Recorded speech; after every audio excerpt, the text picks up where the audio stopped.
So thank you so much, all of you, for coming. I'm Jennifer, and this is Lisa, and we're with Project Right Now. We are so honored to be in partnership with the Red Bank Public Library and doing this project.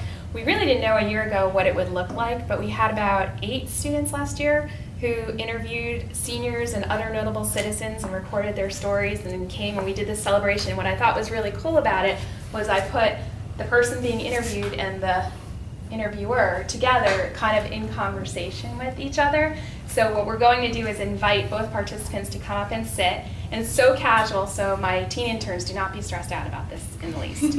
All you're going to do is talk, introduce the person, and just say what was a favorite anecdote or two, how the experience influenced you, and then I would like for the person who is interviewed to say a few words about the student. One of my favorite parts about this project is that it is collaborative. So as much as we're recording these stories and handing them over to the library and giving them to the families, it's also an experience for the students to get to have a conversation with someone who they normally wouldn't be sitting down and having a conversation with. So I love that part of it. And the students worked really hard. We gave them complete freedom to do the story however they like. So some took a more journalistic approach and did it as an article. Others did it as a Q&A. And then we asked them to also include a reflective paragraph about what the experience was like for them. So that being said, I think we're going to invite the first group up. And again, you're just going to talk in conversation and say a few things. I'll help you out. And then for those who, the person who they interviewed who was not able to come, I'm going to ask you to come up and just talk a little bit about the person you interviewed. And for those who are here and the person who interviewed you is not here, if you would just talk a little bit about what the experience was like for you and what it made you remember, because that's really a big part of what this is all about. So thank you all for being here. Okay, so first we're going to have Banan and Mr. David Gray. Come on up. Can you take a seat?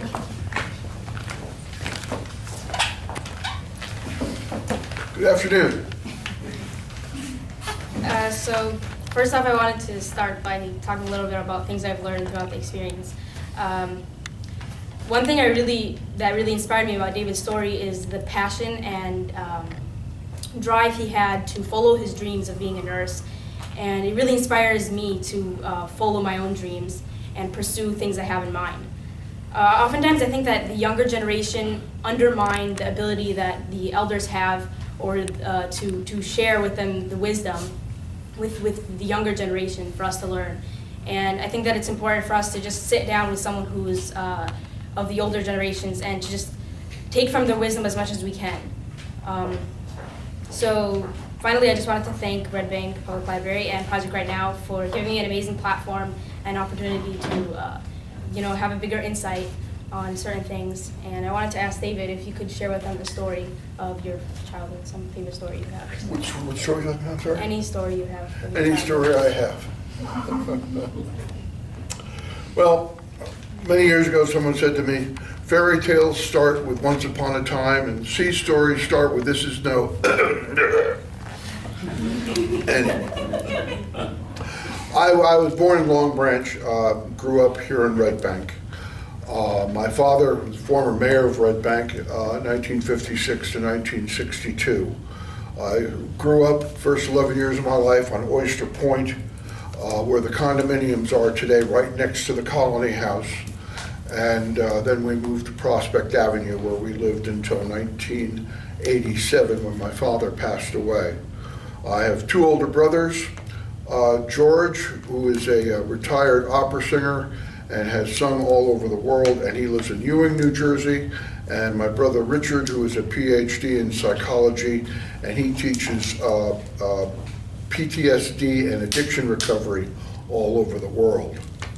I am a retired registered nurse, and when I was a boy, they used to tell me, if you don't straighten out, you're going to end up either in Marlboro or in jail. Well, I've ended up as nursing supervisor in both places. Growing up as the son of a dignitary had its downsides.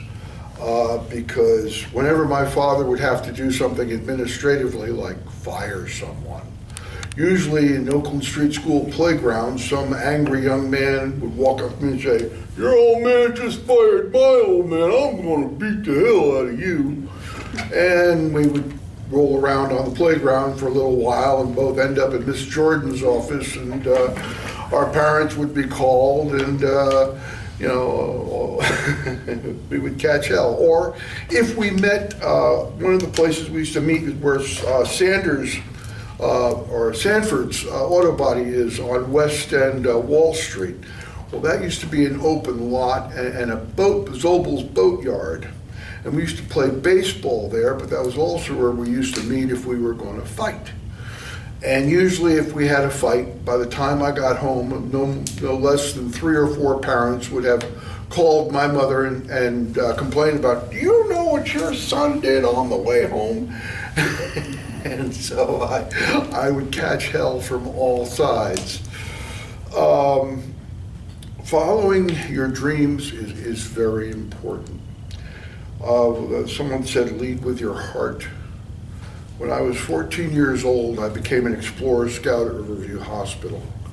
And it was like the hand of God touched me and said, "This is where you belong." And I knew at that moment that with all of my being, that I wanted to be a nurse. And all of my friends would say things like, "You're going to look really cute in a skirt." But, as it would have it, being the renegade that I was, I quit high school and I went on to join the Navy when I was 17 years old. And as a matter of fact, I'm alive today because Bobby Clayton, the former police chief of Red Bank, on July 19th, 1969, I got up at the crack of dawn because I was going to go down and join the Army. I was going to be a ranger. And I walked into the Bonat restaurant, there with Bob Dixon, Brad Dupree, and Bobby Clayton, and they were all coming off a night shift, having a cup of coffee, and being the mayor's son, they all had known me since I was born. So they, "What are you doing up so early, Dave?" I said, "Oh, I'm going to go down, I'm going to join the Army." And they said, "Army? Vietnam?" Now, you were in the Navy, weren't you, Bob? "Yeah." "You too, weren't you?" "Yeah." "You're going in the Navy." I had a police escort from the Bonat restaurant to the Navy recruiter. Got in the Navy. I wanted to be a corpsman because I fell in love with nursing. Navy said, "No, you're not qualified." So completed the correspondence courses, passed the written examination, and the chief corpsman on board ship hated me. Hated me. And there was just no way in God's little green earth he was going to send me to Corps School. I am alive today because they didn't send me to Corps School. Because during the course of the Vietnam War, Navy corpsmen had a life expectancy of about 15 minutes because they were prime targets of the VC and the NVA, because if you kill the corpsman, you demoralize the troops. So, knock on wood. I'm alive today because Bobby Clayton and Brad Dupree and Bob Dixon saw fit to put me in the Navy. And I came out of the Navy and got certified as a nurse's aide, and went from Monmouth Medical Center to Marlboro. From Marlboro, I got a full scholarship to Monmouth County Vocational School. I left Marlboro and went to Charles E. Gregory School of Nursing in Perth Amboy, New Jersey, where I was president of my class. I graduated in 1985, and I've been in jail ever since. What else can I tell you? I found out that my great-great-grandfather, Edwin L. Gray, is buried in the Methodist Church Cemetery on Wayside Road. He passed away in 1905. The Red Bank Register said in 1922, when my great-grandmother died, at 32 Shrewsbury Avenue, which is right across the street from the hot dog truck, that the Gray family was one of the oldest families in Red Bank at that time. My grandfather sold newspapers at the Red Bank Railroad Station for 50 years, and it was said that he would sell 1,000 newspapers in the morning before 8 o'clock. And in those days, they would print a morning edition, an afternoon edition, and an evening edition, because they had radio only, and there was no TV and no mass media. So, and I was just very, very fortunate. I enjoyed the interview process with Yeah, it was very eye-opening. and I hope you enjoy her story. She's a very competent interviewer. She's a very sweet young lady. I'll answer any questions if you have. Related to Richard Gray? I'm sorry? Related to Richard Gray? The doctor, yes. No, he would be about 78 years old. Well, he's 68. My brother Richard Martin is 68 years old. Class of 1966, Red Bank High School. Oh, no, he's old. You're very welcome. Okay, next we're going to have Ariel Hutchinson and Barbara Bowick.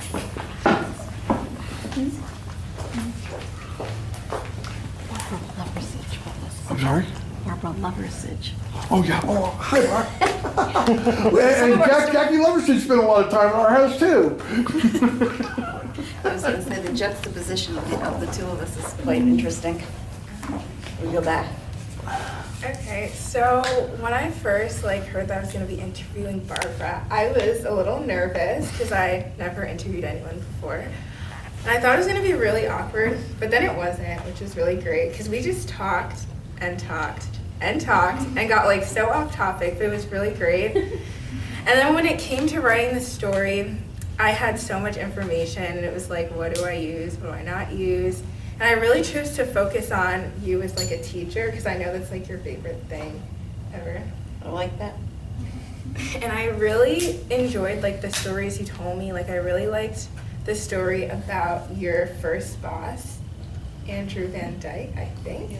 Yeah, that was I really liked that. And I liked the story of how you and your second husband met. That was really cute. Aww. I think you need to tell the story. How we met?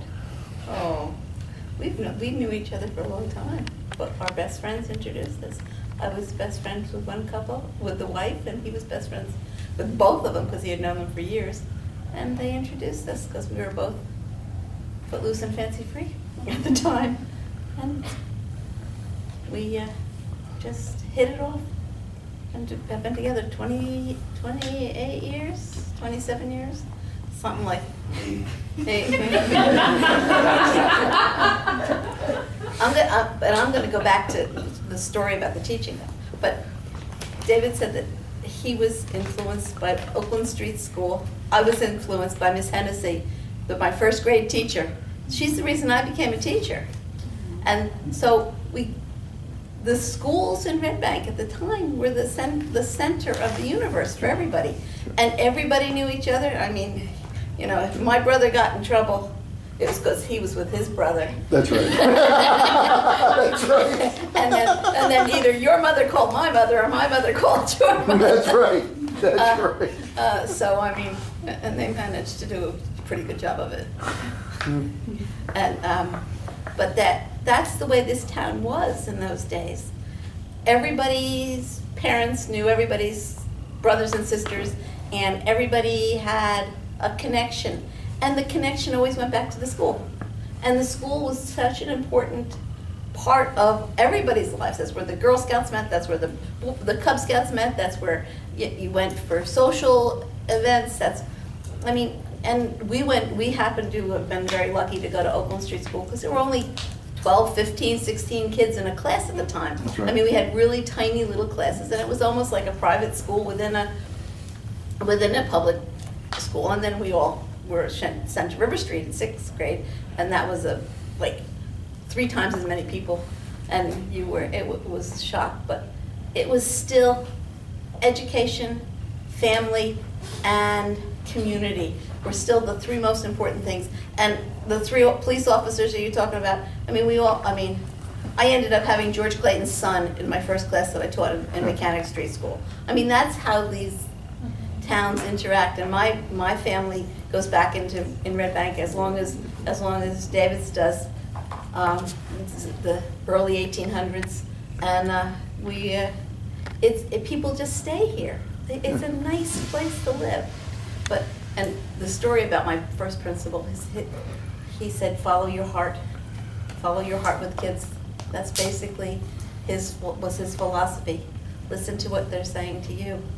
And I think that's how, listen to the kids. And that's how I became a 40-year teacher. 40 years I taught school. What grade did you teach? I taught first grade for 7 years, kindergarten for 13. Wow. Second grade for 3, and whatever adds up to 40, fourth grade. I couldn't go any higher than fourth grade because obviously I can't do the math.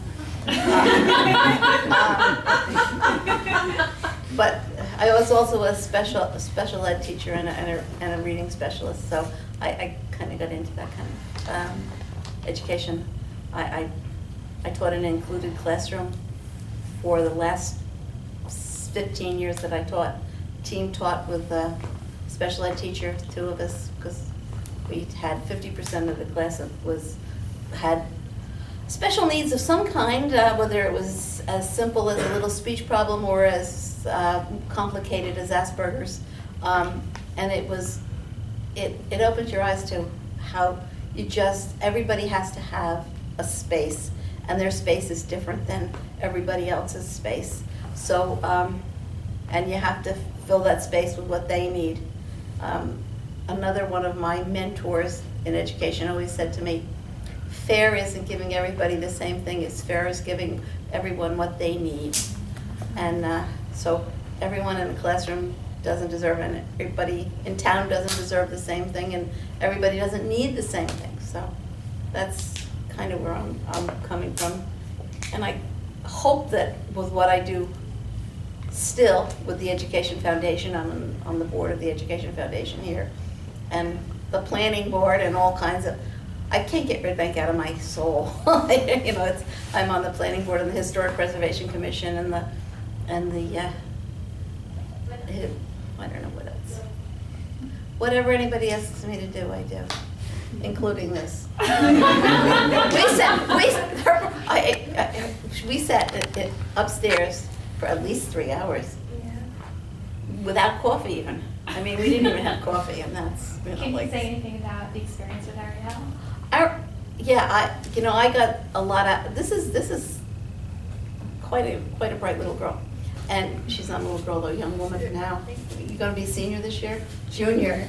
Yeah, and she has had more experiences in her life than most of us in this room have had. I mean, going to the South America with your mother on the medical mission and seeing what was going on there, that impressed me. I mean, it was just mind-boggling that someone as young as you were actually involved in that kind of stuff.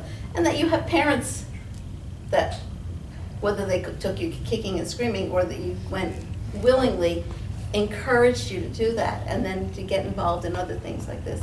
And I think that she's sitting here, you'd think she was shy. Where in South America did you go? I went to Guatemala. Wow. I mean, Central America. Central Oh, America. yeah. Yeah.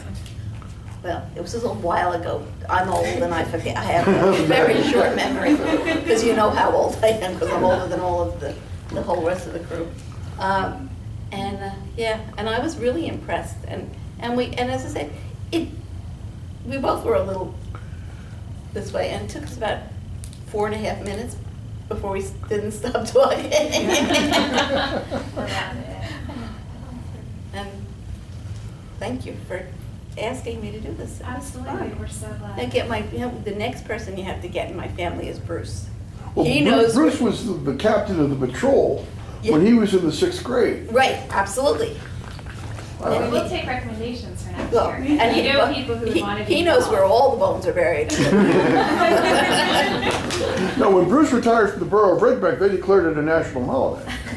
They actually did. He's the only person they ever gave the key to the city to. Yeah. Yeah, so he worked for the borough for 33 years. And I was gonna say, it was great to see another old Red Banker doing this, and hopefully you can find, well, you're not old yet. hopefully. Tell that to my general practitioner.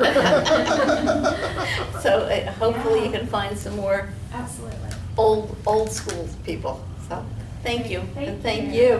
Thank you.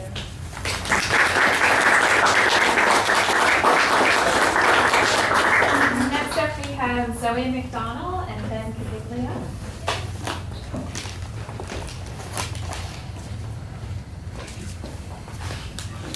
Again. Looks different from up here. So, I'm just going to start off by saying that I was a little nervous, well, more than a little, going into the interview because I find myself to be quite an awkward person. Like, I don't really know how to talk to people that well, but like there was a level of awkwardness, but it was quite easy. Like, I mean, we had a very long conversation and I found it to be easier than I thought and definitely more enjoyable. I was very nervous, but and also one thing that you said that just like is still in my mind, like you said that your greatest greatest accomplishment was being successful enough to be comfortable, and that just like I put that in the thing and that just stayed with me because I know, as a lot of teenagers do, worry about the future and like how successful am I going to be, like what am I going to do and all that. But then you were just content with just like being able to be comfortable and just live like a good normal life, and that just Good, kind I'm glad. of made me feel better. Yeah. Thank you. So, I Are you can't related believe to Bruce? anybody wants to listen to old stories. I love talking about Red Are you Bank. related to Bruce or Pete? No. My name is Caviglia or Caviglia. There Oh. might be Chalia. It's Okay, close. okay. Close. I have a love affair with Red Bank. I have my whole life. I actually only lived here 7 years. But to this day, if I go away and people ask, where am I from? Red Bank. I still say it. I was lucky. I came here in 1950. I was 10 years old. Came from New York City, the Bronx, actually. It was a terrible place. So when we came down here, I thought I came to paradise. It was just wonderful. A small town, quiet, no traffic. I learned how to ride a bike on the middle of Bridge Avenue. We lived right up the street here on Bridge Avenue. You remember Crates Beverages? Anybody remember that? Oh, yeah. And Seaboard Ice and Fuel Company. Yeah. We lived right near there. Used to play in the freight yard. Yes, I did all the time. Jump into the coal piles. Right. I have 1,000 stories. One of my favorite stories, selling the Red Bank Register. You remember it was on Broad Street? 7 cents a copy. You'd line up in the back. As a paper boy, you'd buy the papers for 6 cents, and then you'd go out and sell them walking around the street for 10 cents. And that 4 cents, if I paid 40, 50 cents, it was enough to do something with. You could go to movies twice. It was a wonderful thing to have money in your pocket. I got a job you remember the clothing factories in Red Bank? Eisner's, Adams Brothers. I got a job sweeping floors. I made $1 an hour. And then on Friday night, I could go to the movies for 25 cents and then go to Lou's Pizza on Bridge Avenue, buy a pizza for 75 cents, a soda for $0.10. So for $1.25, you had a whole night's entertainment in this wonderful little town. I'm still friends with many of my high school friends to this day. Where did you graduate? We graduated in '58, right? And we still have reunions. We're coming up to our 60th pretty soon. We'll probably do it again. So, Red Bank was a fun place, and I'm impressed that it's doing as well as it is. It's still a nice town to live in. A little too crowded, but where isn't? It's still a great town. They're doing a good job, I think. So, and we had a great interview, I think. It was fun doing it. So, that's all I'm going to say. That's wonderful. Thank you very much. Does anyone have any questions? Red Bank has always had an ability to reinvent itself. every 25 or 30 years, as the downtown went out of vogue and moved into the malls.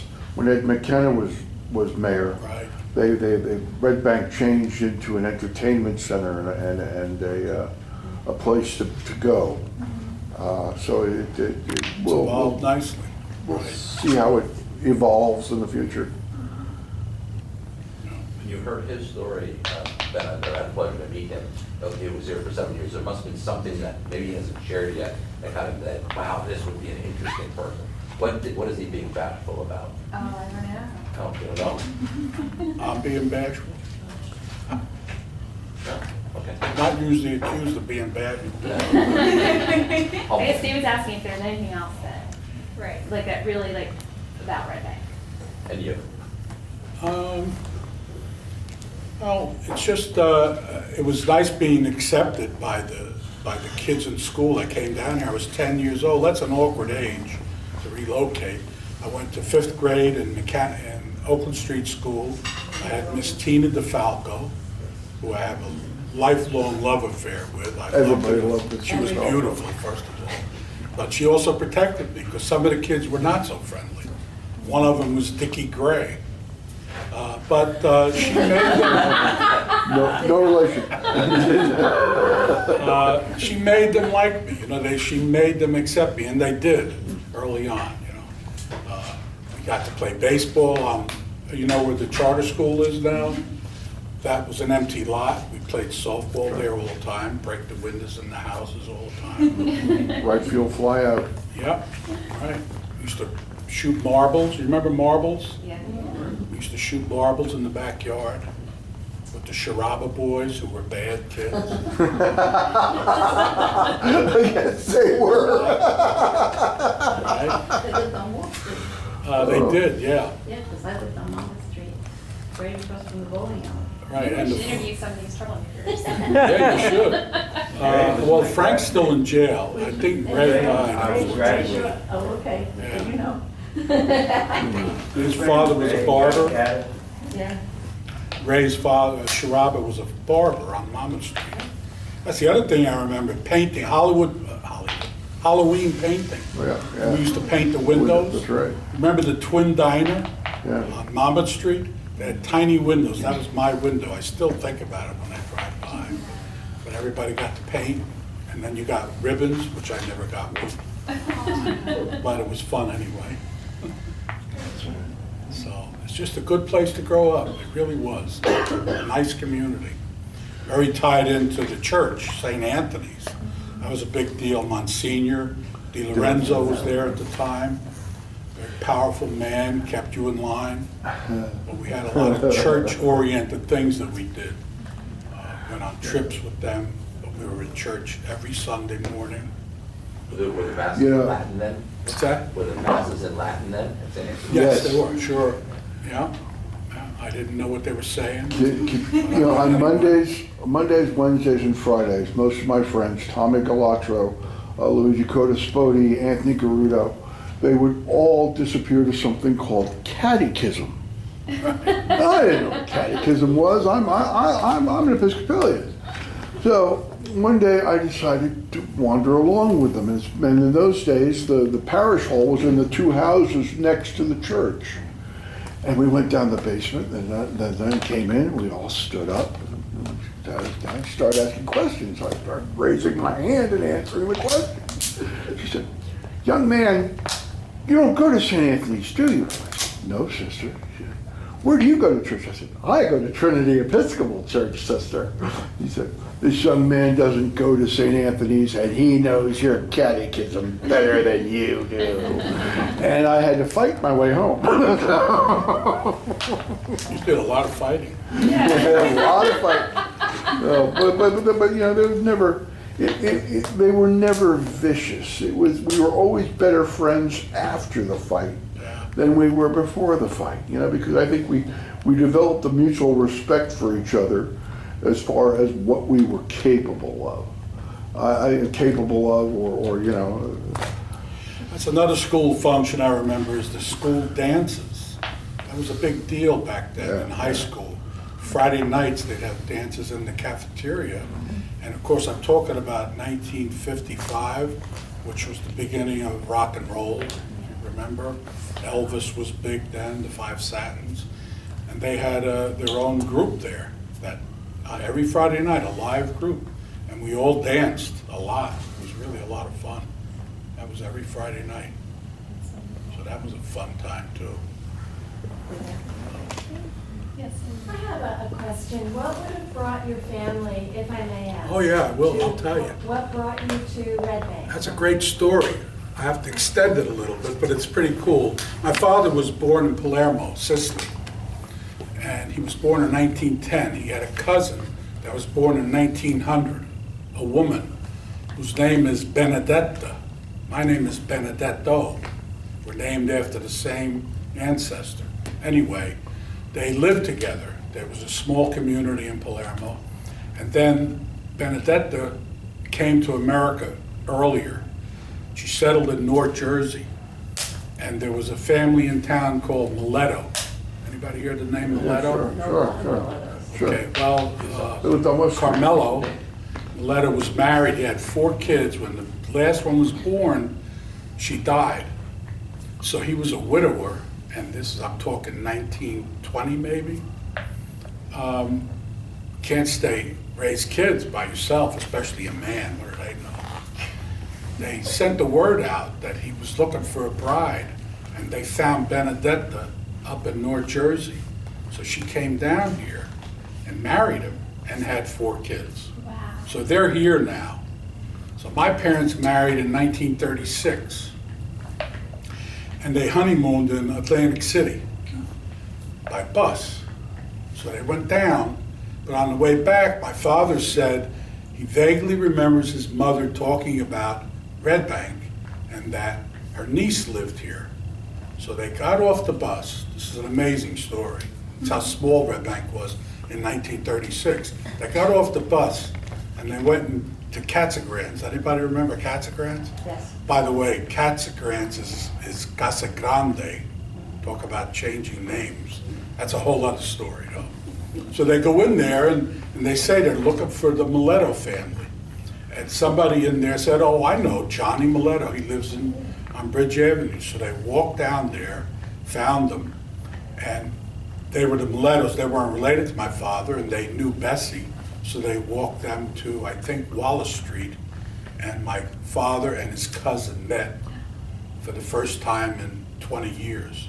And of course, being Italian, everything, oh, crying, screaming. And that started the relationship up again. So they would vacation in the summer down here from the Bronx. And then by 1950, the Bronx had really deteriorated. They moved there in 36, so by 1950, it was a terrible place. Drugs and alcoholism, fights and gangs. So my father called Bessie up and said, I need to move to Red Bank. And she found him a house on Bridge Avenue for a 3-bedroom house for $60 a month. And we moved down. We were gone in like 2 weeks. And of course, I was like, oh, wow, you know, this is really super. That's a pretty good story. Did I tell it too fast? No. Okay. Thank you. Okay, thank you. Thank you very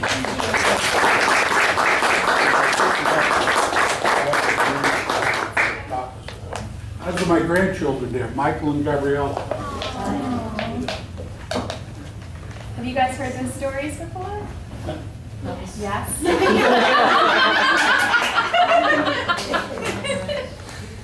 Oh, here. Oh no, yours isn't done yet. We're going to be sending you yours. Oh, good. So we're going to Like finalize that. it. Yes, everyone's Right. going to have a copy, a bound copy of it. Thank you so much. Thank you. So, okay, at this point, I'd like to invite Ms. Gwendolyn Love up.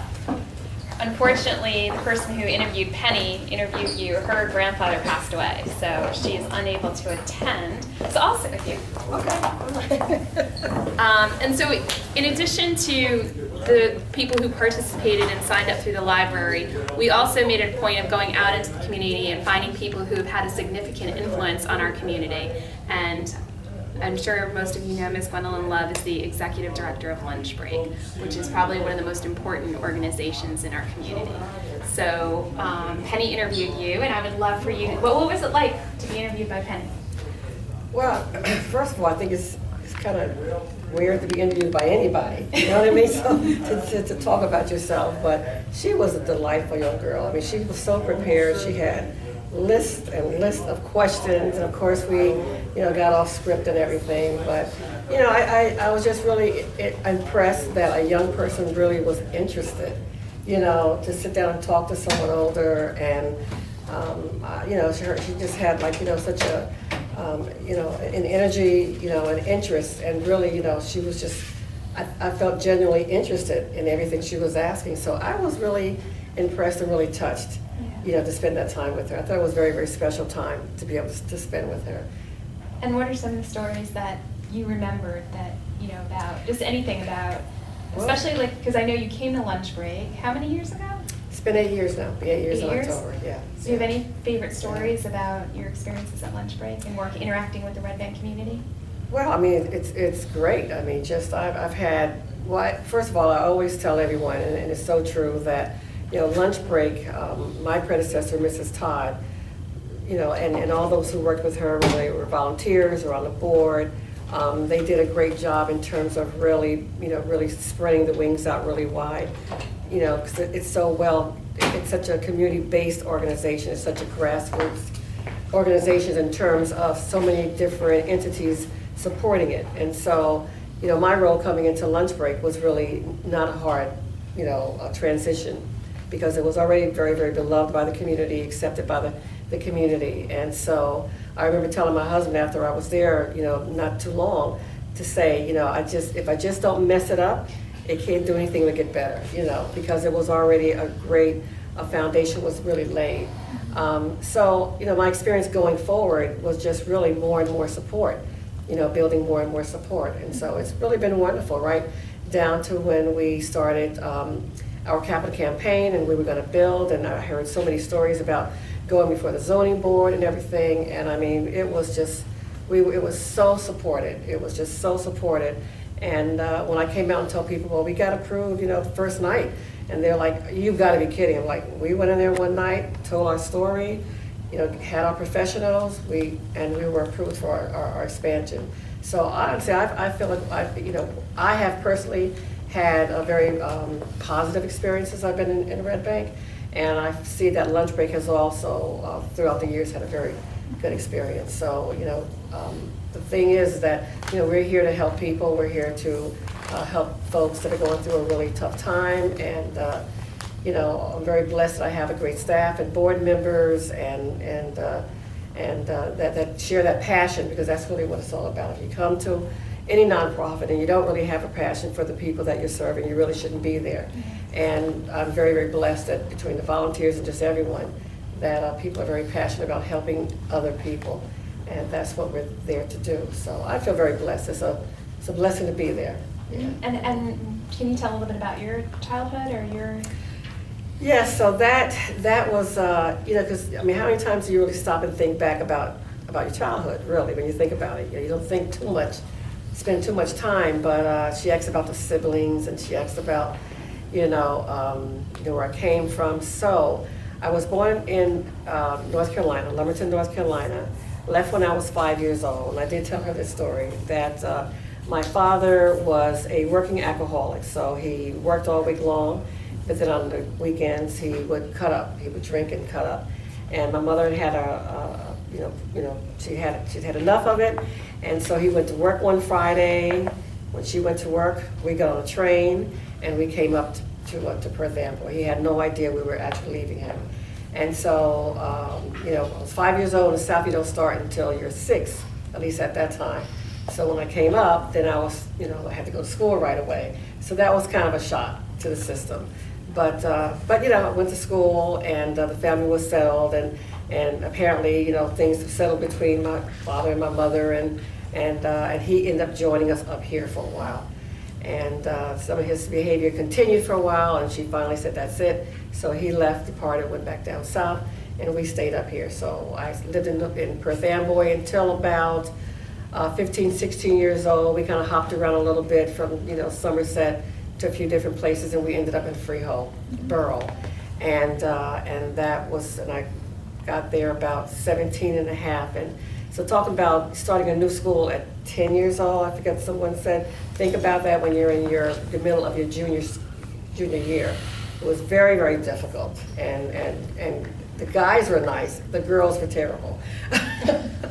So it was kind of rough going, my sister and I, but we got through it. But I met my husband there. I got a little part-time job when I was in school, and it was at a laundromat. And saw my soon-to-be husband walk through the door. He was picking up his sister, who was there washing clothes. And he spotted me, and I'm just about doing my work, not paying attention. And then he came and asked me, my name, and I told him my name. I said, well, what is your name? And he said his last name was Love. And I said, yeah, right. So then I guess his thing was he would flip out his driver's license, and sure enough, his last name was Love. So, but I paid him no mind whatsoever, because again, I'm there working. I'm there to just have some money, and that was it. For clothes or whatever teenagers were doing at that time. And so then the very next day, he showed up again, and so I knew, okay, he's back. So if he comes back. So, and then after that, he was just a nice guy to talk to and really spend time with, and and he was my first boyfriend, and we fell in love, got married, and 39 years of wonderful marriage. That's wonderful. Yeah, and 4 children. So and the struggles. I mean, not to say everything was all. We struggled financially. You struggle raising children. You go through a lot, but I was really, really blessed. So Very blessed. growing up in Freehold, or through your teenage years, did you ever come to Red Bank, or?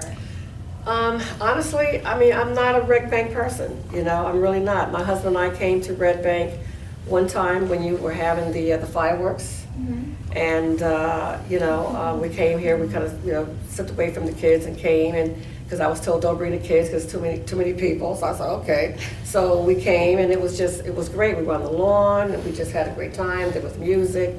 And had a great time, and we sat there looking at each other saying, we should have brought the kids, because we didn't know not to bring them. But no, I mean, coming to lunch break, I mean, I came to Red Bank to come to lunch break, to be honest with you. So it's great to hear these wonderful stories, and I don't have that history, so it's great to hear all this. But I do understand I had the privilege of when I worked in Neptune. For 5 years, I was a community director, and I was supposed to go out into the community and establish a nonprofit that would empower the community, and that would be there, long after me, period, basically.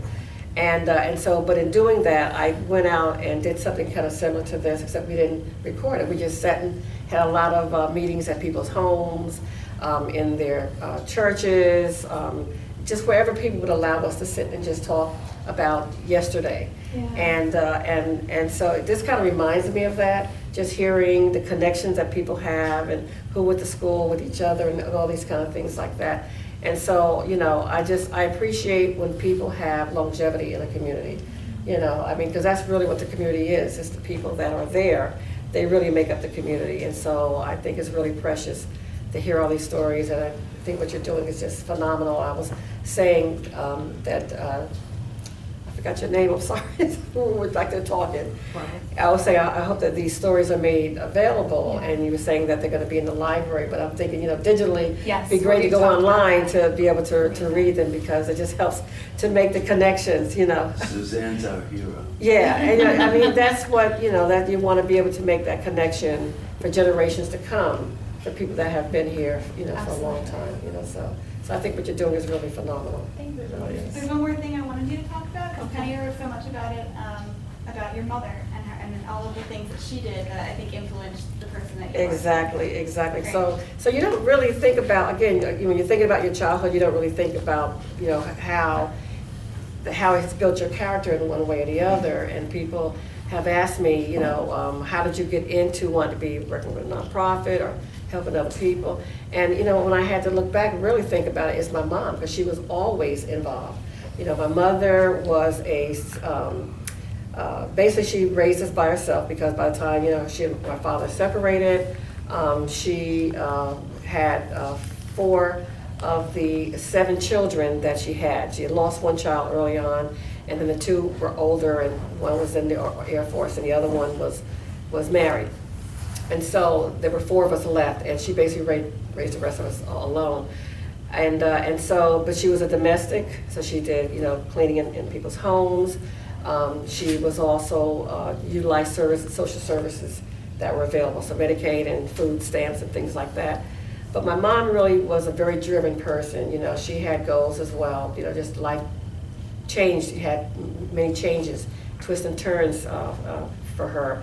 But she was very, very driven, and she constantly was looking to better herself all the time. And so she went to school at night. She didn't have a high school diploma. She didn't have a driver's license. She went to school at night. She got her diploma. She kept going, and she got. She didn't get, you know, college graduate, but she had college courses behind her. She got a job. So I always say, you know, before there was a like a welfare to work or social service to work program, she did it on her own. She just kept going and kept going. And she was also very involved with the civil rights movement, and she was a fighter when it came to that. And so we lived in public housing for a while, and while she was there, any you know, injustices that she saw, she was a fighter. You know, she organized a community group, you know, a housing authority, a housing group made up of the residents, and she helped to run bus trips. There was a situation where there was a group that wouldn't let another group get on the bus, and she was there, and she fought and said, they're getting on this bus, you know. I mean, she was just that kind of person, you know. And so, like I said, she was very driven. She had goals, and so she purchased her first home when she was 60 years old. It might have been like 59, because by the time what happened was she always wanted to have her own home. She bought a home in Georgia, and she gave her notice to her job up here, and in the interim of packing and getting ready to go down, it was discovered that she had cancer.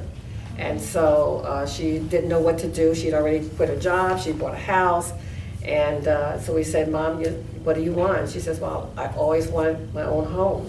So we said, well, you know, go down to your home, we'll find your doctors. So she went on down, and you know, she wasn't able to stay long, a year and a half. She got too ill, and we had to bring her back up, and she stayed with me for a few months before she passed. But you know, I just always think about her strength and her energy and her drive, and she always kept going. And she didn't leave people behind. You know, that was the thing. She always kept going, but she always thought about other people as well. So that's my mom, and you know, you know, my brothers always say, you know, Mom will be so glad to see you doing what you're doing. And again, I don't think about it that much like that. You know, it's just in you. You know, it's just what you do. But they always remind me that, you know, Mom would really be proud of what you're doing, and they see a lot of my mother in me. So, yeah, absolutely. Your spirit lives on. Yeah, exactly. So, yeah. That's wonderful. Thank you. Thank you. I love all these stories. If you had a story, a question. I did. Obviously, when you're feeding people with food, you're also feeding all of their other Exactly. needs. Do you think that any of your clients could benefit from this kind of experience? I think it would be awesome.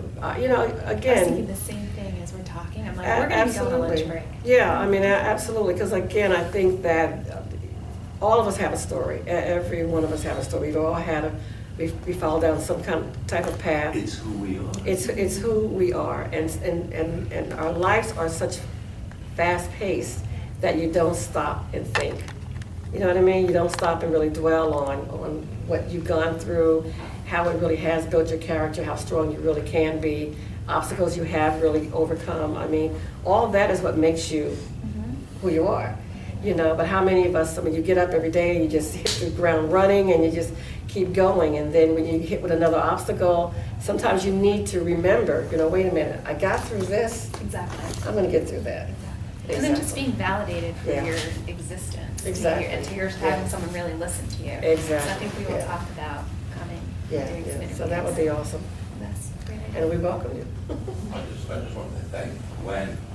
You have all the multitudes of less served, underserved, that when you came to lunch break after Mrs. Todd passing, you Casey, you know, those are smaller organizations serving a smaller area. And there was some difficulties administratively running the place, but there was this real need for this community that probably a lot of us don't even know about. Right. And not only did you save it, but your quiet, strong way of leading an organization, you have people jumping through fire for you. And you have turned that place into, you know, we had Bruce in town, he's a boss of one world, but you, serving this sort of community, you are the boss of that world in such a quiet way. But your circle of reach has dramatically changed. Lunch Break is the preeminent nonprofit serving innumerable number of people on innumerable levels. And just want to thank you because it could have disappeared if Web Love didn't come into the life of Lunch Break. Well, thank you for that. Thank you for that. But, you know, at the same time, I'm very blessed. And one thing I shared with, you know, Penny was my faith in God and how, you know, if it were not for him, you know, because I've had obstacles and challenges, as you know, since I've been there personally. And, but, you know, been able to overcome. But again, I mean, first of all, faith in God. I have a great board of trustees who are really, really wonderful at Lunch Break. They're wonderful. The staff, the volunteers, and then again, I go back to the foundation that was laid before me, which was great as well. And the people who work with you, because I don't think anybody feels like they work for you, that I dealt with in our recent dealings. Right. I have never seen people more joyful in their job. They really, really love you, and they love the job, and they love the organization. And it's so obvious when you sit down and talk to them for 10 minutes, and I'm asking them for favors, and they're saying, what can I do to help you with this? Yeah. And it was really a pleasure working with your staff and with you. And everyone must feel the same way because it's just that joyful atmosphere when you walk into the building. Right, yeah. Thank you for that. It's really good. Yeah, thank you. Thank you very much. Thank you very much.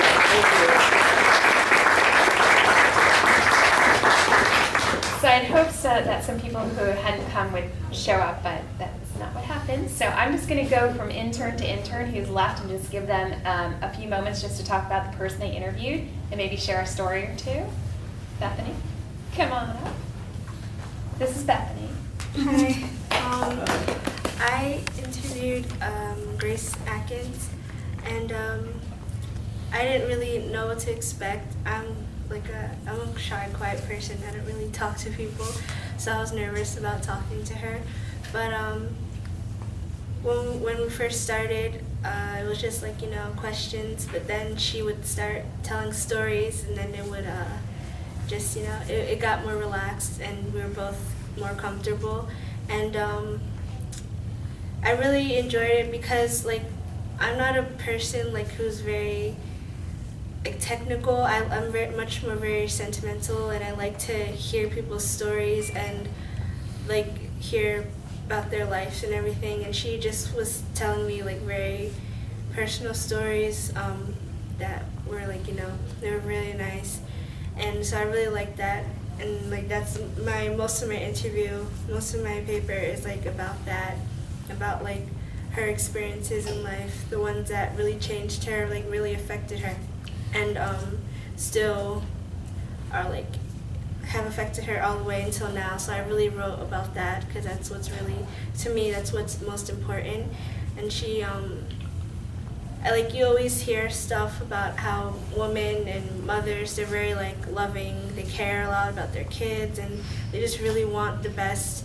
And I really got that from her. I really like saw it close up firsthand that she was really a loving person. She cared about her kids and just everyone. She like loved everyone. It was a very like happy, bright person. Tell them the name of your, what did you end up titling your piece? My title was,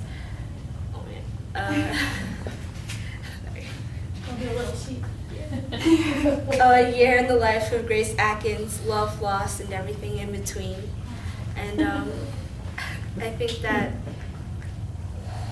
like that I like people who can admit that life is not just all like happiness. It's sometimes bad times, good times, and just times when you're just doing regular stuff like that you need to do to survive in life.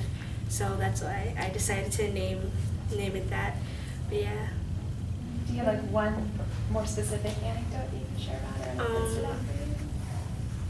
I think one that I really liked was one about her husband.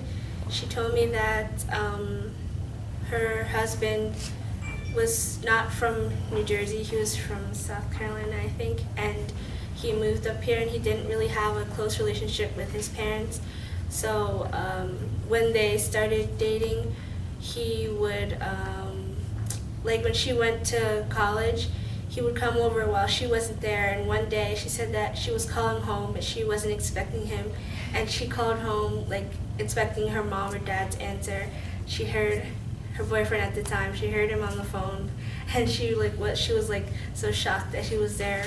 But she said that they had that relationship and they were really close like that. So yeah, that was my favorite story. Great.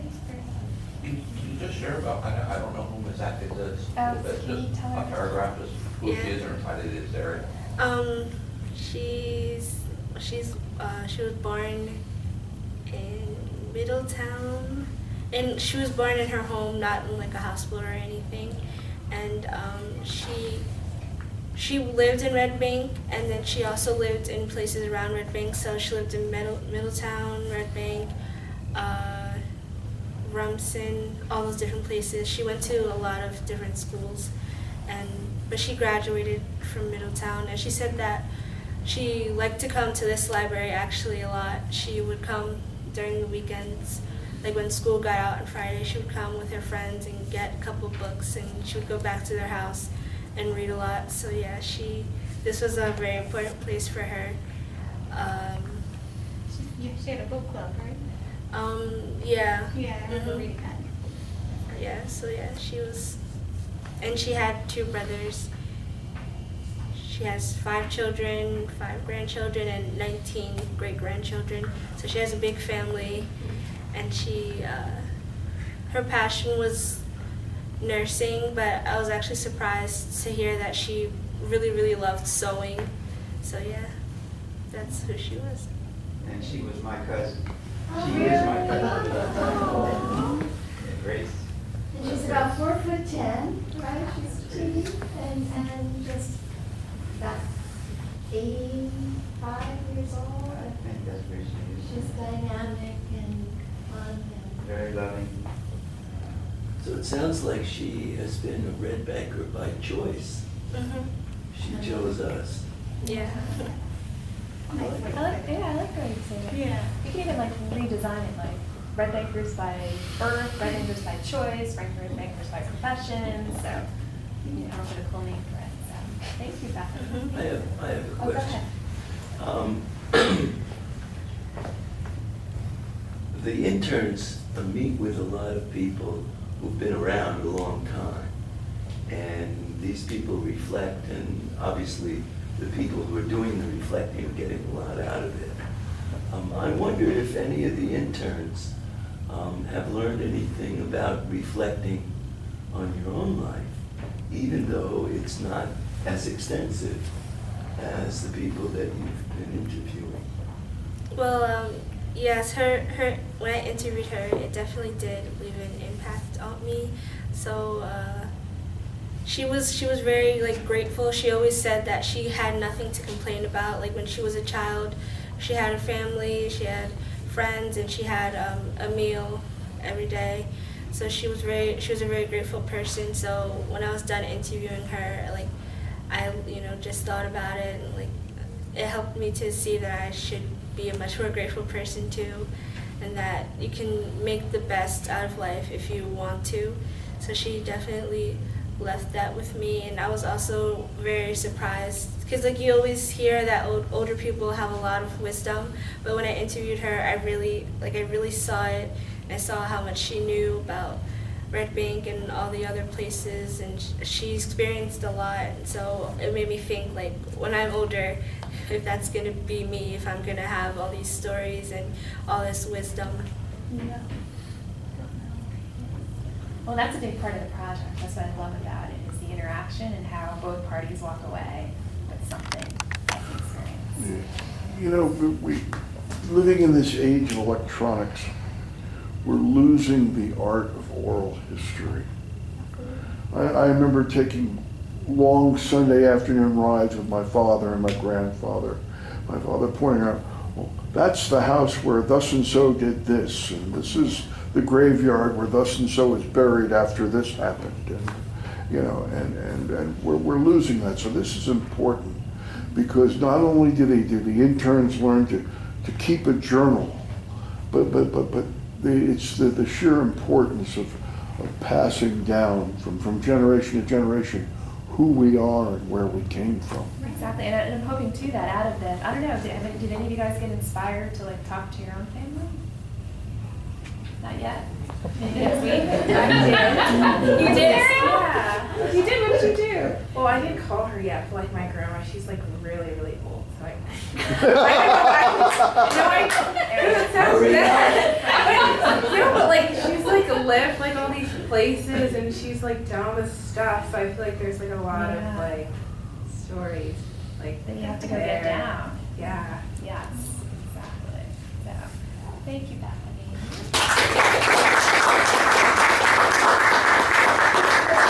So, Jay, you're up next. All right, well, so for my person, I had Tim McClune, and if that name sounds familiar, it's probably because, well, the McClune's restaurants all over this area are owned by him, and he really kind of played like this interesting part of my life before I even really like met him and talked to him, where like we both live in Little Silver, and like I'm in the same like grade as his daughter. I've known his daughter growing up. I'm in this creative writing program at my school that his son was in, so I met his son before. His wife and my mom are friends, but I never really talked to him. And going to talk to him, I went to his house, and I was a little nervous because like I hadn't really met him before. And I was thinking, like, you know, he's kind of a pretty big figure, especially like in Little Silver and like this Red Bank area where it's kind of like a small town.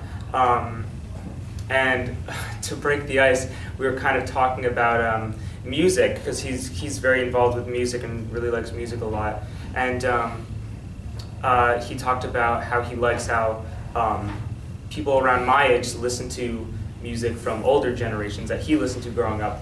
And I go, oh, it's interesting you say that. I actually, I went to a Hall & Oates concert the other day, and his face just lit up, and he goes, oh, I played with Daryl Hall once. And I was like, whoa. That's kind of, yeah.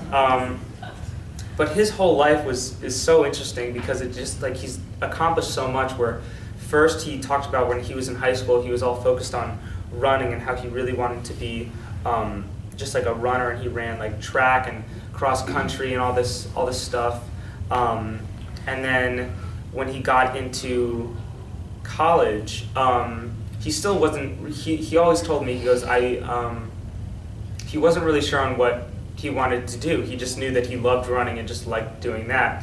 And that ended up being one of the things I took away. You don't always have to know what you're gonna do, and that's okay. But he told me he got out of college, and he was going to go and be a teacher. And so he taught 1 year, and then he was drafted, and he served in the Army for, I forget how long, but it wasn't very long, and he got out, and it was the middle of the school year. So he couldn't be a teacher, and he's like, well, what am I gonna do? So he basically became what I like to refer to as a real-life version of the Billy Joel song Piano Man, where he knew how to play piano, and he was pretty good at it. So he would just go to these restaurants and play piano there, and like that's just kind of how he made his living. And it was kind of funny, he talked about how one of the downsides to that was a lot of times restaurants would hire people to do live music, because it wasn't like as popular back then, when like the business was sort of failing. So a lot of times he would just show up there just to see that it had like closed down or something like that, and he was like, oh well, gotta go find a new place to play at.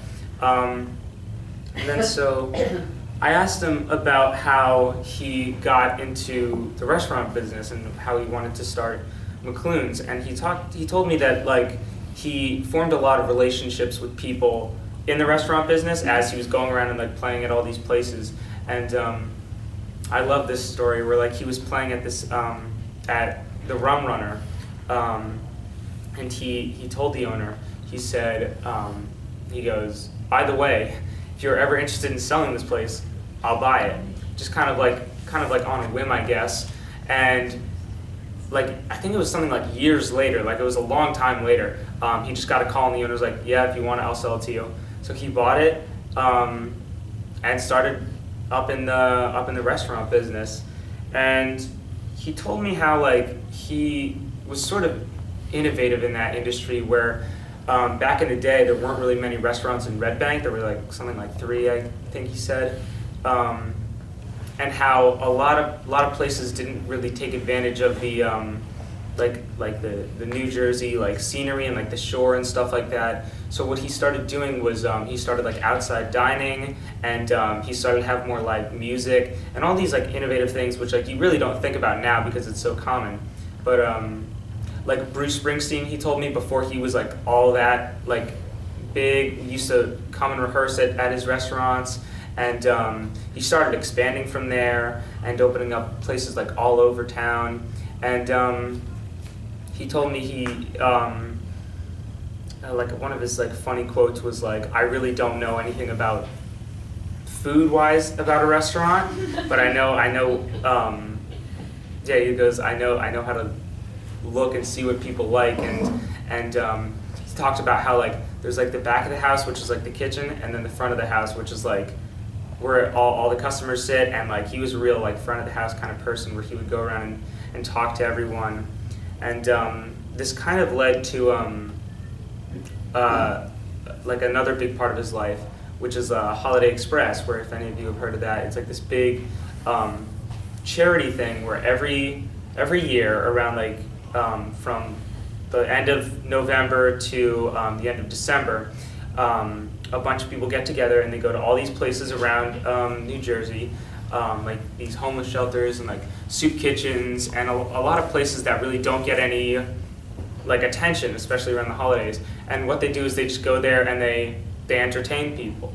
And he started that back a long time ago when he was working with the basketball team, the Nets. He was like doing some like announcing work for them, and one of the players wanted to go and you know, just go to this local like homeless shelter and do something. So him and a few other players went and they did that, and he really liked it. So next year he did it again, and he just kept like expanding that, and something like it's really big now where like he's coming up on it. I think it's some anniversary of it. I forget which anniversary, but it's like a big one.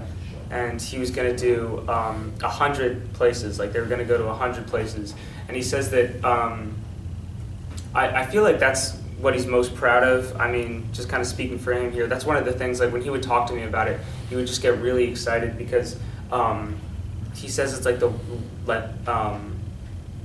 like he just loves helping people. And that was one of like the most, I don't know, morally correct philanthropic things he's ever done in his life. And he says that it can be really emotionally draining and physically draining too, because you're just running around like all of this, like this whole month, and he's still got his other life going on. But he's just going around to all these places and helping all these people. But by the end of it, even though he's totally drained, he just loves it so much, and it keeps him coming back. And so yeah, he's still going around to all these places every year, playing music, entertaining these people, running his restaurants, where if you haven't been to them, I suggest you do. They're quality. And yeah, I don't really know what else to say here. There's another thing too. You said he had a shoe store or a Oh yeah, because he was so into running, he opened up like a small the running store. Over at the Grove. Yeah.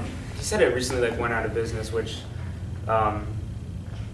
that's not good, I guess. But yeah, I don't know. But yeah, that was like his first place that he really opened up before the McLuhan's restaurants.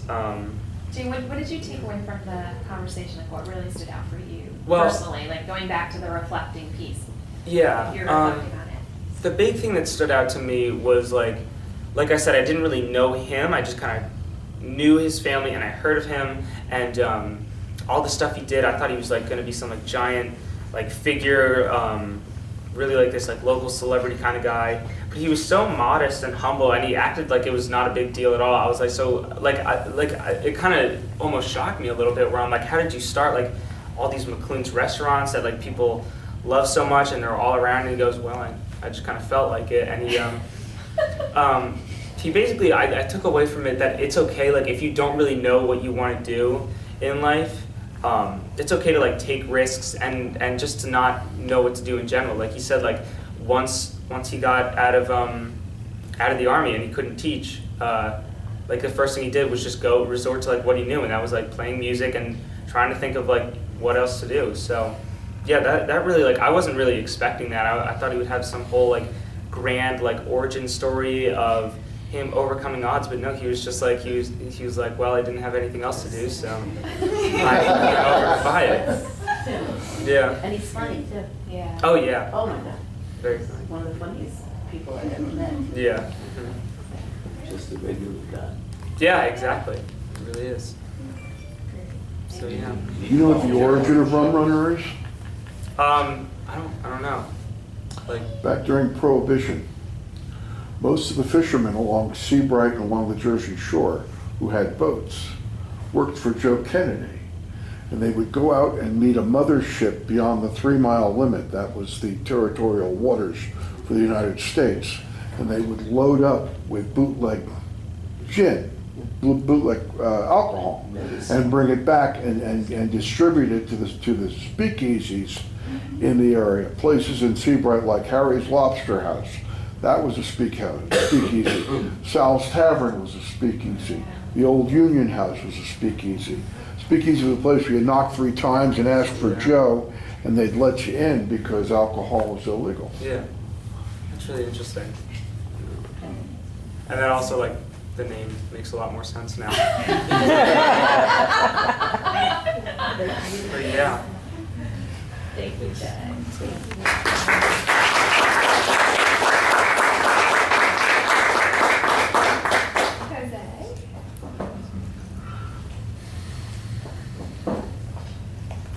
Hello. The person I interviewed was Robert Reynolds. His last name always gets, I can pronounce that right, but I can tell you when I was about to meet him. First. He's the owner of Tour Theater. What? I'm sorry. The owner of Tour Theater. Okay.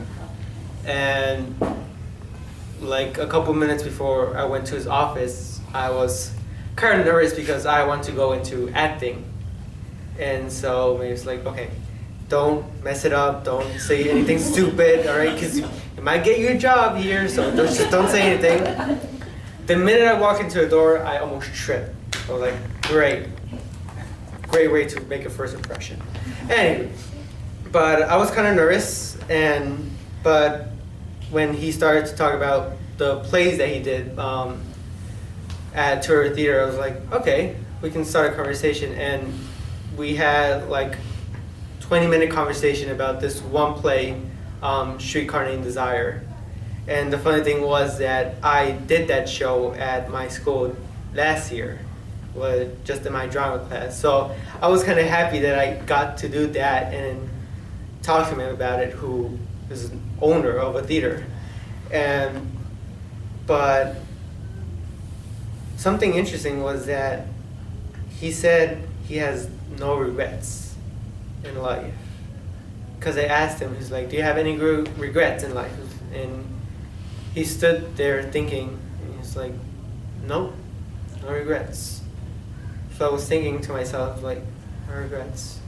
Because I hear people saying, well, I have regret, I should have done this and should have done that, but then, and these are people who are successful in life, so it's like, if you have regrets, then where would you have been if you changed that thing? So I'm saying, well, whatever happens, happens in life. So that's the one thing I got out of that interview. And I just like how he said he majored in acting, and he became a teacher in American literature at Monmouth University, and he taught for 35 years. And then he got married, and then both his wife and him decided to start a theater. And they said they wanted to do it in Red Bank because it was just the perfect town, friendly people, everyone knew each other, and also because he had his twin sons here. So Red Bank is important to him, and also he lives in Middletown, so it was close to the theater. And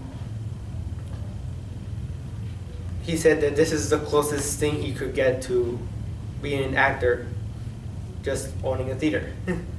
So he said he only wished he could have more time with me so he can tell the rest of his story. And we only had one interview, and it was really short, like about an hour. But with that information, I decided to write it into a monologue, since we were both interested in acting. So I made it into like a one-page monologue, and hopefully he would like it. But if I had more time, I would have written it into like a one-man act show. But yeah, and he said how he's seen Red Bank change, and hearing your guys' story also made me wonder how Red Bank has changed, because I was born 1999. I don't remember that much, but I have seen new things, like the apartments in Monmouth Street, the big apartments. I remember it used to be an abandoned gas station, I think. On the street? It was a gas station. It was a gas station, yeah, and it was abandoned. And then now it's to apartments, and when you said how with this new technology, yeah, there's not enough history, and that is true, but that technology also has helped Red Bank, because this new game called Pokemon Go has actually brought a lot of people to Red Bank, because they said, oh, where I live, there are not many Pokemon. I was like, oh, come to Red Bank, because there's many of them. And so that's when Red Bank decided to have that Pokemon night out. You just remember to lift up your head before you wander in. That is true. That is true. But the one thing I view it as a way to make new friends. Because Look at your feet. That is true, but I've done it so many times. But I always bump into someone. I was like, oh, sorry. But from that bump, you make a new friend. I have made 5 new friends. I have made 5 new friends from that thing, and then from this small little town, I became to be a That's very Pokemon. Yeah. Well done. Yes, that's very, very well done. Does anyone have any questions? Was he working on the production when you interviewed him? They released their new season, like the shows they're gonna do, and he said to come out and see it. And see his show. So did he just manage the house, or did he have anything to do with the production end of it as far as producing the shows? He produced some of the shows before, because the theater started out in Monmouth University for 2 years, and then it moved to the Algonquin Theater. He did like 3 productions there by himself. One of them was. Is it a union shop? I think so. It is. I think so. He produced 3 shows there, but then he decided to move into Red Bank, and then that's how I think he says he stopped producing shows, but he did. If he offered you the opportunity to come and see the season, I hope that you will take him up on that. At Tour Theater, for your junior year, sophomore year, you auditioned to be an intern there, and it's called Metro Scholar. So I auditioned and I got in. Congratulations. No, that was last year. That was last year. Oh, last year. That was my whole junior year. I went there and worked with the people at Tour Theater. Terrific, that's a Yeah. great group. And I used What part of stagecraft did you learn? production. Cool. So build the sets and props. And So I props. would like look around and look for props. Sometimes I would play with them. I'm like, oh, cool. And I got to see all the shows for free. So I went and we had workshops with the actors, and that's what I did. John Diaz is one. John D. Yeah. Yep. Maybe you'll wind up in the NYU program. I actually want to go to Emerson in Boston. That's where I'm gonna go. Any other questions? The smell of the crowd and the roar of the grease paint. Thank you, Jose.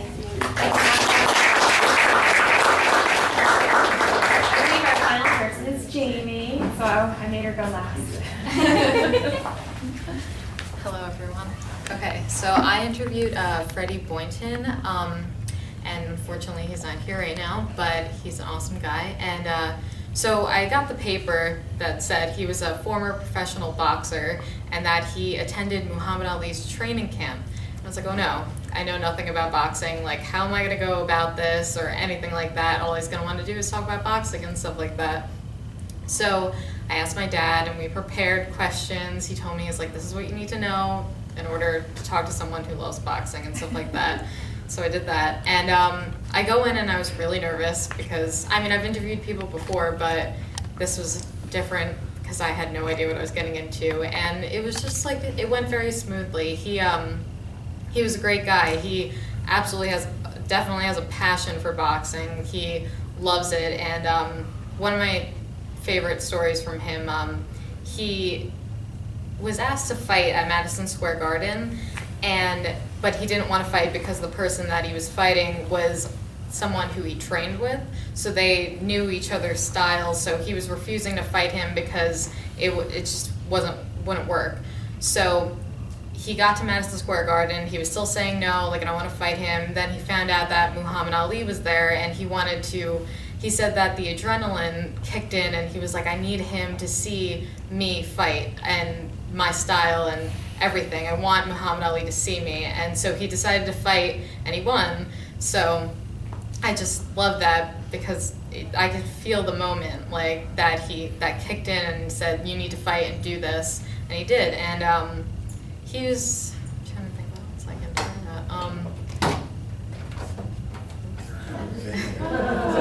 do. Sorry. That was a nice response. I'm going to come back to that. Wow. Hello. Did you grow up in Red Bank? Me? No, Go to Red back. Bank. He grew up between Florida and Red Bank. So he lived in Red Bank first, no, in Florida for a little bit, and then moved up here, and he went to River Street School. He was in my 6th grade class. Oh, really? Yeah. And how he got into boxing, I think it was in high school at RBR, and there was a teacher, and he was part of a bunch of different sports, and one of them was wrestling, and he said that one of his matches, he went in and punched the guy, which you're not supposed to do, and ultimately his teacher was like, you have to pick one sport, so he picked boxing, and he said he knew that that's what he wanted to do for the rest of his life, and he ended up doing it for a long time. And and I don't know what else to say. Does anyone have any questions? Does he do any training now with train other boxers? No, he doesn't do it now. His daughter did do something in Asbury Park with him, but I don't think they do it anymore. And he said he doesn't do really a lot with boxing except for watch it all the time because he still loves it and has a passion for it. but he can't do it anymore, so. Did he have any memories from Red Bank that you remember? There was this one that he bought his first bike at Firestone. He said that everybody had bikes and he wanted his own bike, and everybody was, I don't know what, 10 speeds or something, so he asked them if they had them, and he worked and paid it off for a little while, and then they gave him his first bike, and it's the same Firestone that is there now, so I thought that was interesting. He was really happy talking about his first bike. He does go to, he said sometimes he drives his car to watch the water and listen to gospel music. It helps him calm down and just recollect old memories and stuff like that, and I thought I liked that because I like music and that helps me too, so, but anybody really. What did you take away from the conversation? Well, I definitely took away, it's inspired me to go and find other people's stories, because just walking into the interview, you think he's just a regular guy and stuff, but then you find out so much about him, and he had so many stories, and that's with anybody. Everybody has their own stories, and it's eye-opening, because you don't think that this one person can have this many experiences, and you think that someone should hear them because they're important. You can learn a lot about them. So I definitely want to do that in college. I'm studying journalism, so I want to interview more people and have people hear their stories. I really loved your piece because I felt like I got to know Freddie through it. You really captured his voice. He's a very unique character. Yes, he is. So can you tell everybody the title and why? Oh, yes. Throughout the entire interview, he kept saying, well, you know me, all this stuff, and I was like, no, I don't, but, and so I titled it, You Know Me, Freddie Boynton, because you know him.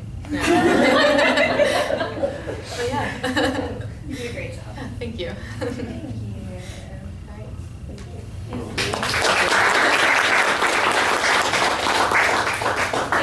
Tim, I get to invite you up. Because, Me? Yes, because Jay had spoken a little bit about you. Nope, just gonna come up here. Yep, you're gonna back up and just. Now what? He did a wonderful speech all about you. I'm glad I missed it, actually. It's too embarrassing. He's way too good looking, too. So Jay kind of filled us all in and told us about the stories that he was able to capture from speaking with you and talk I was about. never actually indicted, I want to be clear. But part of what we're doing here too is just having you talk a little bit about what the experience was like for you and say anything about Jay, and then to share any stories that may have come up for you that you may not have remembered that the conversation sparked for you. I don't know what he said, but the regular stuff we talked about. First of all, well, as you can imagine, when someone comes to you and they think that you're, in quotes, important enough to be interviewed, it's like, oh, please. My dad raised me, I don't know if we ever talked about it, my dad raised me to take life seriously, but not yourself. So when somebody, throws at, I was at a thing the other day, and these people were saying such nice things about me. I just want to tell them, will you please stop or talk to my wife? Do something here, because she'll give you the other side. What I liked about Jay in particular was that he seemed genuinely interested. And that's always the hard, I've been on both ends of this. I've done a lot of interviewing in my life, and I think that the reason I was good at it was because I really was interested. You can't fake it. If you're going to be a journalist, you have to love journalism on whatever level you do it. And I used to do things, I don't know if we talked about it, for I guess 10 years I did television for the New York City Marathon, and I would run alongside people. And sometimes I'd know them, sometimes I wouldn't in advance. I never spoke to anyone in advance because I didn't want to. I wanted to see what it was like in the middle of, because I had an interview one time years ago. I was doing the Los Angeles Marathon, and it's live. So they're telling me in my headset, okay, we're coming to you in 9, 8, 7, no, wait, something just happened, we'll be back to you. And meanwhile, so this guy and I were, and it was actually a very profound story. He was a double amputee, lost both his legs below the knee, and and it wasn't as common then in a sense as it is now, where you see a lot of amputees running. And he's doing this thing. It was just amazing. So we started talking. And now, 25 minutes later, okay, Tim, we're coming to you in 3. He and I had just talked out the entire thing. I almost felt like saying to the audience, no, we already went through it, don't worry about I know the whole story now. So I was always careful about interviewing people to know as little in a sense. You want background, but no more than that, because you want the spontaneity of the moment. And Jay was able to do that. He had obviously done some homework on me, which is frightening, but I felt very comfortable in the environment. Matter of fact, we spoke for quite a while. I think it was only ended because I had to leave. I would have done another hour with him. And not because I wanted to talk about myself, although clearly I'm not reluctant about speaking. But it was just enjoyable. And you do find out things about yourself, you know. I don't know, again, if we spoke about this, but I find myself lately, as I'm getting seriously older, missing my father. Not that I don't miss my mom, but I find myself missing my father because I feel like I was cut from the same proverbial cloth. And I went to see the Jackie Robinson movie, 42. I think we might have spoken about that. And I wanted to call him, you know, because Jackie Robinson was his guy. And when I was fortunately, I guess in a sense, old enough, I did go to Ebbets Field with him to see Jackie Robinson play. So then now I'm watching this movie 60 years, literally 60 years later. And it's like, oh, I can't call my father. You know? And I think that a lot of that started coming up through this. That's why I could have done another hour with him. Well, you can. Because well, you know, it's interesting because I think most of us, we lead our lives like you're just trying to accomplish the day, and maybe you look ahead a little bit, but you're not reflecting. I mean, I think one of my maybe one of my positive character traits is I don't look back ever. Really, I mean, I might be nostalgic about certain things at certain moments. I had a thing the other day, I don't mind telling you, that a guy moved to my town when I was in 6th grade. We were not friendly, and as it turns out, he had a horrific birthmark that went all the way on the side of his face, that purple kind of thing, all the way down his arm, all of his back. And he was shunned a little bit, and it's not that I was this feel-good person, but we got talking in 7th grade, and all of a sudden we become best friends. Well, we didn't go to the same high school. He went to St. Benedict's, I went to Seton Hall, and I honestly never saw him again until about a year ago. He came to see a basketball game I was working at, and he came down to see me afterwards, reintroduced himself 60 years later, well, 55 years later. We had dinner Monday night for the first time, and it was just like it never ended. It was exactly where we were in 8th grade. We were being a little immature. And but it's interesting, isn't it? But, you know, anyway, my dad was always this kind of person who, when bad things happen to you, if you dwell on them and you try to replay them and redo them and maybe change the outcome, it's not possible. So we, in the restaurant business, lots of bad things happen. We had a man who I trusted beyond belief who stole $250,000 from us. And I apologize for saying the exact number, but you have to understand, it was in a business where we wouldn't make that much money a year as a profit, and he took all of it. And I could have had a real good opportunity to look back, but once we stopped it and stopped the thievery, I felt okay with it. I mean, it wasn't that I wasn't angry, and we did pursue him in court. He did get found guilty, but I didn't feel like vengeance was what I was after. I was after, okay, it's not happening anymore, so now we go forward. You know, and I think that that was a great lesson for me because I didn't know if I had that in me, you know, to actually just, okay. And I felt actually really unburdened about it. That, okay, the episode's over, we knew something bad was happening, we knew the money was missing, we found out who did it, but I didn't ever have this, oh, what am I gonna do? You know, we went from there, you know. I think that happens a lot. You find out things about yourself under duress, right? You know, my son, who's fine, by the way, was horrifically ill when he was 9. He was, we talked about this too. How's this going so far? I am not giving you a moment to say a word. I mean, I had my moment before you were here. All right. He was diagnosed with leukemia when he was 9. He's 19 now, so he's fine. But the thing that I found out was that I didn't run. You know, I mean, I could have stayed there physically, but I could have run mentally. You know, I didn't know that if I could do that. I think it's more typical of the female of the species who are much nicer than men. All of you women are. I mean, I'm not just saying that. Oh, God. But I think it's more normal to assume that the mom is going to do the deal, you know? And this wasn't a circumstance like that. The need was so great and so dangerous, really, that it needed to be a team effort. And we were fortunate that we had enough family support My wife is second of 11 children, so there was lots of family support.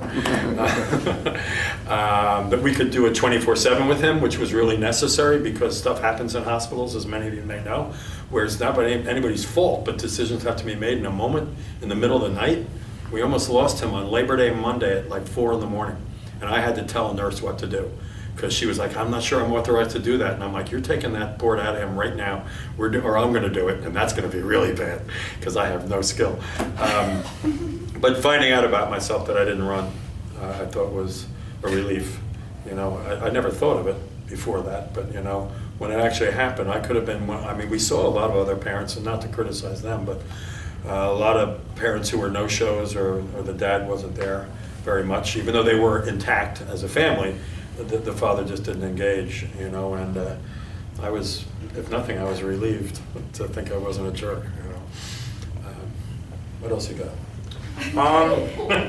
I don't know, just more on the experience. I was telling them like earlier, like my whole life, like growing up in Little Silver, I've known like of you, like I knew like Hannah and Jack, and like I'm pretty sure you might have come to talk to us, like we did something and like. You better remember that Connor's in there too, or else he's going to find out you didn't mention. I've never like talked to him. I know you've got like other kids, but I don't know, they're older than me like by a lot. But yeah, I just thought it was really interesting, like, you know, always like going to your restaurants and like hearing about you, and then like I finally got to like talk to you in person, like find out all this stuff. I thought that was really probably like one of the most interesting things about this whole experience. Well, it's a funny thing. Speaking of my son Connor, who's going to be a senior in high school, I said something to him at some point, and he said, I never knew that about you. And I have to admit, I have had a very varied life. I was very fortunate that the way things sort of tipped over, I didn't have a traditional job. My brother always said I was unemployed. I was able to take great opportunities and go after them, and then they led to this and this and this. And I was fortunate enough to be able to figure it out financially that I could support myself doing, I mean, being a full-time musician, what a bad starting decision that was. And I don't know if he mentioned, but my father's great quote was, you know, if you knew you were going to be in the bar business, I'm not sure we had to send you to Harvard. But my son had said, I never knew that, I don't even remember what it was. And so I started thinking about things. And I started saying, hey, did you know that when I was 23, I was in a Chinese movie called The Champ? I forgot about that one. And it was just a goofy thing. I was, you know, running at the time, and I was pretty good. And they called me up. They needed extras to be to Central Park and fake the New York City Marathon and run alongside this Chinese guy. The movie was in Chinese. And it was just, and I had a speaking role, but I spoke English in it. And I had to say something like, keep going, champ. That was, and then they were like, no, try that again. Keep going, champ. So he looked at it, he Googled it, and he found that there was actually a series. It was a series. This guy was, I have no idea. But then I started looking at things, and I started trying to come up with stuff that he had never heard that I had done, you know. I don't know. I've been very fortunate. I guess I've been fearless. Now I'm getting very immodest in front of all of you, but if there's one thing I'd say about myself, I am kind of fearless about taking chances with things. Our restaurant down in Long Branch, what ended up happening was the Rum Runner, our original, which we'd had for 17 years, nothing else. My oldest daughter was getting ready to go to college, and I'm thinking, I can't pay for that out of this little place in Seabright. I better do something else. And it so happened at the same time they started developing Long Branch, and somebody called me. I went down, and I kind of auditioned for the part to, you can do it, champ, to open a restaurant. And everyone kept saying that, you know, how brave I was, and I'm thinking, we're opening a brand new restaurant on the sand in New Jersey. It's never going to happen again, right on the ocean. This isn't brave. This is like a slam dunk. But in retrospect, a lot of people reiterated to me over the years, no, really, there was a lot of rat infestation, and Long Branch had a terrible reputation at the time, and all kinds of stuff, you know. But it didn't occur to me, because I just like, this sounds like the answer. Of course, I nearly devastated our restaurant in Seabright by opening that one in Long Branch, but that's another story, you know. So when stuff has come my way, not that I do anything for anybody at any time, but I've been able to push. Probably the biggest example of that was, of not second guessing yourself, was going to Columbine High School. Did you talk about that? Oh, I didn't talk about that, but I remember you. Yeah. It was, and Dave Brown knows all about this. Holiday Express, that thing we do, you know. I was running down the road right near Holy Cross Church in Rumson, and it was the middle of August, like 110 degrees, and I'm thinking we should go to Columbine High School. What an arrogant thought. What an arrogant thought. To think that we had something that the people in Colorado who had just had this horrific event take place, that we had something that they needed. Are you kidding? But that was the old-time land of don't second guess yourself. Because what ends up happening is, so I got in touch through an intermediary, because you couldn't call anybody, an intermediary who ran the Mrs. America contest, but they had Mrs. Colorado. So somehow it connects me over, basically says, you can trust this guy, he's okay, blah, blah, blah. So we end up scheduling a trip to Denver to go to Columbine High School, and this is in early September, they're already back in school. As the plane is coming into Denver Airport, my spirits were going right with it. I was like, oh God, what have I done? You know, why am I out here? And I find myself sitting in the principal's office, as nervous as I would have been sitting in any principal's office my whole life, just because I was feeling the arrogance of it and not knowing that on the other end we were what they wanted. So they said, they'd done their homework on us, because a lot of bad things were happening around there after the shootings. People coming up, I apologize for this, but when our bus did finally get there and it pulled in, a whole bunch of kids from the school coming out giving us the middle finger, because so many people were coming there, jumping out of their cars, getting their picture taken, standing in front of the Columbine High School sign. It was just creepy, you know. But anyway, I'm sitting in the principal's office, and as I'm sitting here now, we finally, so he said, so did you have a date? Did you know when you wanted to do this? And I said, well, we do. I said, what would be best for you? He said, December 15th, and we had picked December 15th. I'm not sure I necessarily believe in cosmic forces or that being, you know, theologically based, but it was a whole bunch of stuff happened like that while we were there. And it was an incredible life, you know, when we talk about things being life-changing, usually we're exaggerating a little bit. It was a life-changing experience to be in the midst of this horror with these families who, because although the world is filled with stuff, I mean, all kinds of awful things, right, you know, but that particular one being the first, and as big as it was, and it was their own classmates, it wasn't an outside force, which all that just conspired. And the damage that was done by that it's kind of like throwing a rock in a pool and then the ripples come out and everybody kind of loses interest in Columbine after a while. And after the fact, we've stayed close with the mother of the girl. She always corrected me. I always said she would have been the valedictorian. She said she was the valedictorian. I apologize, Dawn. Deborah Winger played her role in a Lifetime movie, actually, that she was very strict about it. They could not advertise the fact beforehand that she was a mom from Columbine, and that it was only at the very end of the movie that they had to keep it out of all their trailers and everything, because she was really firm about that. She didn't want it to be exploited. But the bad things that happened after, well, I don't even know I'm telling you all this. Just getting to know her and asking her, how do you get out of bed in the morning? And you know, it was interesting because when my son, this is the reason it came to mind, when my son was diagnosed, she was scheduled with her husband to come out here like 2 weeks later and stay with us for a week. And I asked her to still come. And it was the best thing that could have happened. Because here we are feeling our own personal devastation. And this mom who lived through much, I mean, we had every reason to believe that Jack would literally and figuratively walk away from this, which he sort of has. And here we were with a family who had the worst devastation you can imagine, you know. But some of the things she told me afterwards, like one of the girls who was paralyzed from the waist down when she was shot. And a lot of them didn't get the same attention. If your child wasn't killed, you were like a second tier.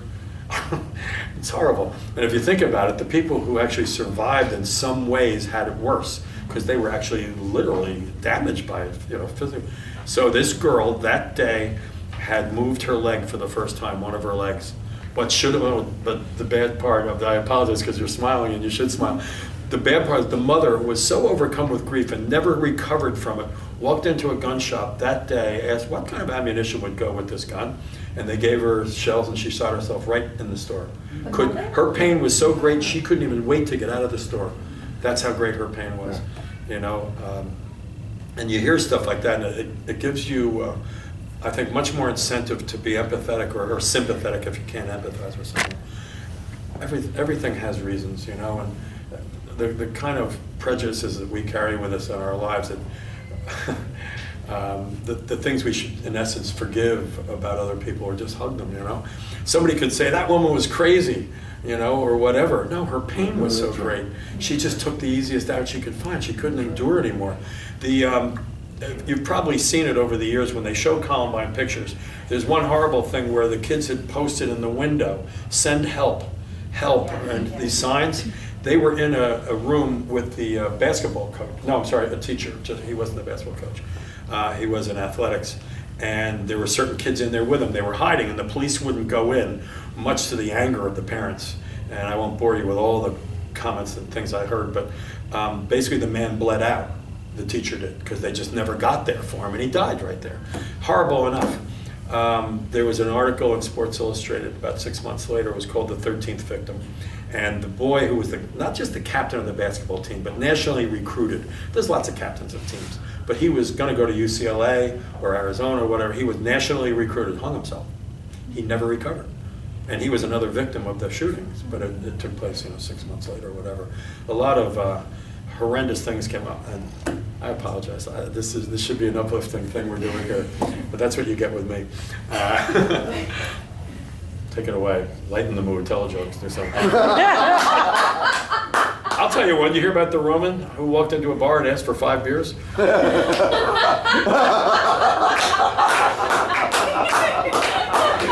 just heard that one yesterday. So. How long have you been doing Holiday Express? This is our 24th year. Okay, we're wondering who is Yeah.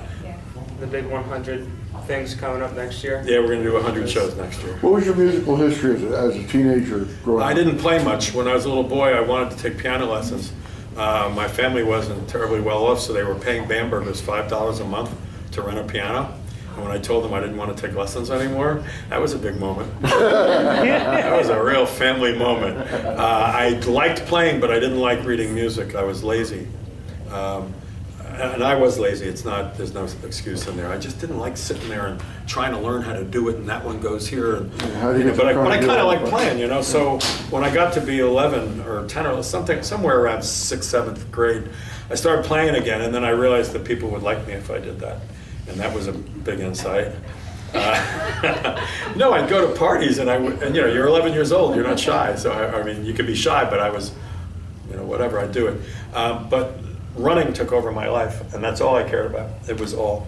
And it kept me out of trouble, probably, and kept me indoors. And I didn't drink in high school or really in college either. I was all in with this thing. But I kept playing, I never did it for money until I got a job at a place called the Battleground Country Club out in Manalapan, or as I used to say, Manalapan. And they paid me $25 a night, plus dinner and tips, right? So, and I was 20 years old, 19, 20, something like that. So I didn't know when they said you get dinner, that I thought, so I would walk into the restaurant and ask for a table, and they'd seat me at a table by myself, and I'd get the menu and I'd select something of it. And they didn't have the heart, they said I was so nice about it, they didn't have the heart to tell me I was supposed to be in the kitchen having a burger. But I ate dinner there. So so the start of my singing career started really ignobly, and I was sitting there playing one night, and this man comes up, puts $5 in the tip jar, and he says, "Would you sing her something? You're putting us to sleep." I was like, that was the inspiration I started singing after that, but I don't know. It was one of those accidental things that I always loved music, and I always thought I'd be a performer, but I wasn't really all that good at it. And the school shows, I got yelled at a lot by nuns and things, and I was all right. And somehow or other, somewhere along the line, I got the bravado to be able to tune out the audience. Tune them in, but tune them out. You have to tune them in because you're an entertainer, that's why you're there. But you have to also tune them out, and putting up with criticisms and stuff. And I would have to say the most interesting thing about it was what made me as good as I am now, whatever that is, was Holiday Express. Because up until then, I would play for my own pleasure, and then I'd get a job and I'd play for money. 4 nights a week, 5 nights a week. And I rarely practiced. I would practice to learn something. Okay, Elton John has a new song. Let me go learn Elton John's new song. But I didn't play for pleasure. I tried to take lessons a whole bunch of times through the years, and it just didn't take. I just couldn't make myself do it. And Holiday Express comes along, and all of a sudden, we're doing all these rehearsals and all these shows, and more significantly, I'm playing now with a lot of female vocalists, and they know what key they want to do that song in. And it's not the key I like playing in. So I had to relearn how to play the piano. And sometime, probably as much as 10 years ago, a man came up to me after a night and he said, you know, you really played piano well tonight. And normally I would have said, bah, you know, I suck. And I said, you know what, you're right. I said, I did. But I said it to him like I'm saying it to you. I was as pleased as anybody to actually think that my piano playing had changed. And there were always these certain chords I couldn't, everybody has holes in their hearing. Somewhere, you just can't recognize what it is. You know, it's over there somewhere, but I can't get it, you know. And I started getting it, and my hands started moving independent of my brain. That I'd be playing something, and somebody would say at the last second, we're not doing that in D, we're going to do it in F sharp. And normally I would have been, I'm going to be sitting this one out, but, but at F sharp, all right, that's going to be a little weird, but okay. And all of a sudden I could do it, and I was 60 years of age. And I couldn't do it when I was 59. You know, and I find that I'm still improving, which is so unusual. My running couldn't prove to me more how I am not improving. People say to me, you know, you're getting old, and I said, no, I've arrived. I'm there. Another guy said to me the other day, he said, I tell you to act your age, but you might die. Oh, gosh. Oh, that's wonderful. Anyway, that's my, but thanks. So much. You're good, young. He's a great guy, by the way.